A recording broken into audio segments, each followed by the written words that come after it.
Hi hello नमस्कार. मी उज्ज्वला तुमचं स्वागत करते आजच्या आपल्या नवीन ब्लॉगमध्ये आणि आपल्या यूट्यूब चॅनलमध्ये. सर्वांना सर्वप्रथम गुरुपौर्णिमेच्या हार्दिक शुभेच्छा. आपले सर्वात पहिले गुरु म्हणजे आपले आई वडील, आपले शिक्षक आणि आपले स्वामी यांच्या चरणी नतमस्तक होऊन आजच्या दिवसाची सुरुवात करत आहे. आजपासून आपल्या हिंदू धर्मामधले सणांना सुरुवात होत आहे. असं म्हणतात की गुरुपौर्णिमेपासून आपले सण चालू होतात.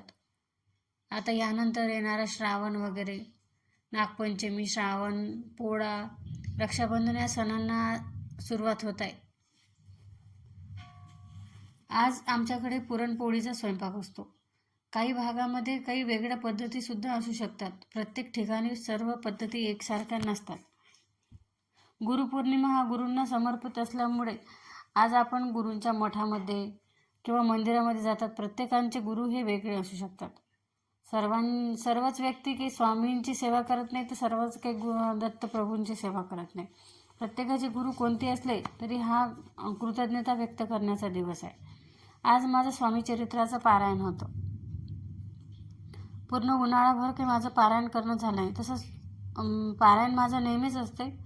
आज गुरुपौर्णिमेपासून पुन्हा मी सुरुवात केली आहे आणि मध्येच माझं पारायण वगैरे करून झालं आणि मध्येच मी पूर्णाला परतून घेत आहे.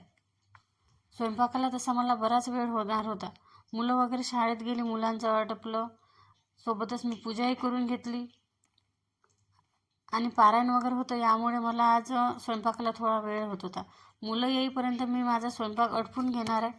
पुरण परतण्यासाठी आधी मी कढईमध्ये तूप घातलं, त्यामध्ये नंतर पुरण टाकलं. असं जर आपण केलं ना तर ते पुरण आहे तर ते बुडाला लागणार नाही. ते छान पद्धतीने होऊन जाईल आणि ते जळणार नाही, त्यामुळे जळकट असा वास सुद्धा येणार नाही. पुरणाला परतून घेतलं आणि सोबतच माझी आरती व्हायची होती. मी आरती करून घेतली आणि आज तर माझा चहा सुद्धा व्हायचा होता. आरती वगैरे करून घेतली, चहा केला आणि सोबतच पुरणाला परतणं हा माझा स्वयंपाकही सुद्धा चालू होता. चहा घेईपर्यंत माझं पुरण तयार झालं.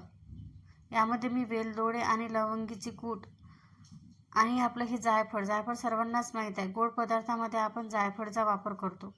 यामुळे पुरणाला आणि म्हणा किंवा कोणत्याही गोड पदार्थाला चवही छान येते आणि याचा स्मेलसुद्धा छान असतो आणि पचायला हलकं जाते, म्हणून आपण जायफळचा वापर करतो.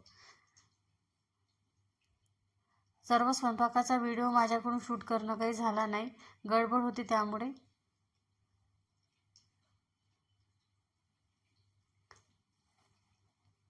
जर तुम्हाला व्हिडिओ आवडत असतील तर व्हिडिओला लाईक आणि चॅनलला सबस्क्राईब करायला विसरू नका. माझा सर्व स्वयंपाक मी आटपून घेतला आणि देवाला नैवेद्य केला.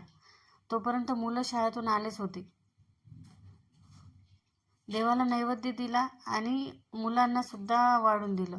मुलांचे आणि यांचे जेवण आटपून मला माझे कामं आटपून गुरूंच्या मठामध्ये जायचं होतं.